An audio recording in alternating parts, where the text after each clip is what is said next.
Welcome to recipes in my mind. இன்னைக்கு நம்ம அருமையான சுவையில் ஒரு சிக்கன் ஃப்ரை தான் செய்ய போகிறோம். புதுமையான இந்த சிக்கன் ஃப்ரையை இது வரைக்கும் சாப்பிட்ருக்கவும் மாட்டீங்க, யூடியூப்பில் பார்த்துருக்கவும் மாட்டீங்க. சப்பு கொட்டி சாப்பிட்ற மாதிரி வேறு லெவல் டேஸ்ட்டில் இருக்கிற இந்த சிக்கனுக்கு கமெண்ட்டில் நீங்களே ஒரு பேர் வைங்க. இந்த சிக்கன் ஃப்ரைக்காக 3/4 கிலோ சிக்கன் கழுவி எடுத்து வச்சுருக்கேன். இதில் 1/2 டீஸ்பூன் மஞ்சள் தூள், 1 டேபிள் ஸ்பூன் உப்பையும் சேர்த்து நல்லா பிசைஞ்ச மாதிரி கலந்து வச்சுருக்கேன். இது 1 மணி நேரம் மேரினேட் ஆகட்டும். பேனில் 4 டேபிள் ஸ்பூன் எண்ணெய் ஊற்றிக்கலாம். இதுக்கு எண்ணெய் கொஞ்சம் அதிகமாக தான் தேவை. 20 பல் பூண்டு, 200 கிராம் அளவுக்கு நறுக்கின சின்ன வெங்காயம். இதை பார்த்தீங்கன்னா கையளவில் இந்த அளவுக்கு இருக்கும்.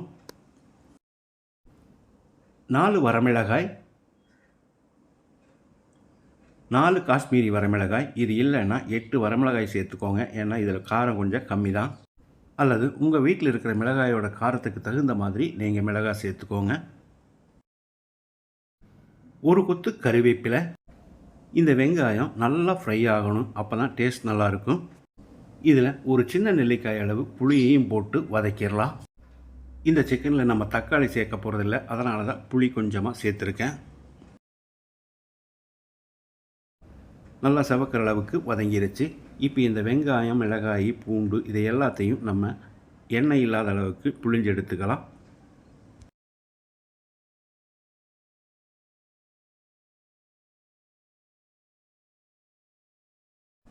இது நல்லா ஆறட்டும்.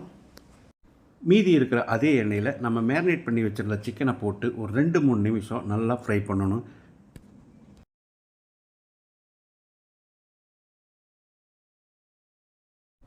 சிக்கனோட கலர் மாறுற அளவுக்கு ஃப்ரை ஆகிடுச்சு. இதை மூடி வச்சு ஒரு 5 நிமிஷம் அதிகப்படியான தீயில் வேக விட்டுறலாம். இடையில் கலந்து விடணும். இது வேகட்டும். நம்ம வறுத்து வச்சுருந்த வெங்காயம், மிளகாய் எல்லாம் ஆறிடுச்சு. இதை மிக்ஸி ஜாரில் போட்டு தண்ணி சேர்க்காமல் குறவறுப்பாக அரைச்சி எடுத்துக்கலாம். வானலியில் 2 டேபிள் ஸ்பூன் எண்ணெய் ஊற்றிக்கலாம். 1/2 டீஸ்பூன் சோம்பு, ஒரு பெரிய வெங்காயம் நீல வாக்கில் நறுக்கினது, கொஞ்சமாக கருவேப்பிலை. வெங்காயத்தை லேசாக செவக்கிற அளவுக்கு வதக்கிடலாம். இந்த அளவுக்கு வதங்கினது போது இதில் நம்ம அரைச்ச மசாலாவை போட்டுக்கலாம்.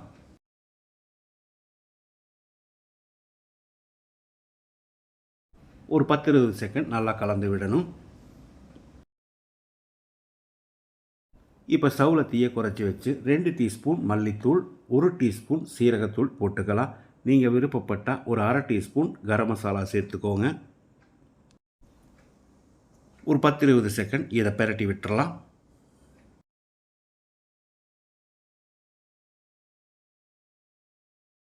நம்ம சிக்கன் வேக வச்சுருந்தோம், 5 நிமிஷம் வெந்திருக்கு. அதிலேயே தண்ணி விட்டுருக்கு. தண்ணியோடையே ஊற்றி கலந்து விட்டுறலாம்.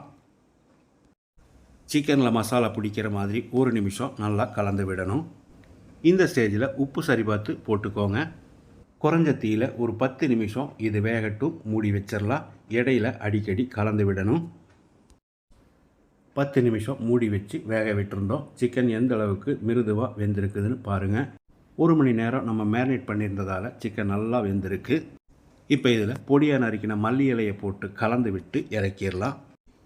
இந்த சிக்கன் ஃப்ரை பிரியாணியோட சேர்த்து சாப்பிட்றதுக்கும் நல்லாயிருக்கு. எல்லா வகையான சாதத்தோடு சாப்பிட்றதுக்கும் நல்லாயிருக்கும். இதே மாதிரி இதே அளவுகளோடு நீங்களும் செய்து பாருங்கள். இந்த வீடியோ பிடிச்சிருந்தால் லைக் பண்ணுங்கள், கமெண்ட் பண்ணுங்கள், ஷேர் பண்ணுங்கள். சப்ஸ்கிரைப் பண்ணாதவங்க சப்ஸ்கிரைப் பண்ணுங்கள். மறக்காமல் பெல் பட்டனை கிளிக் பண்ணுங்கள்.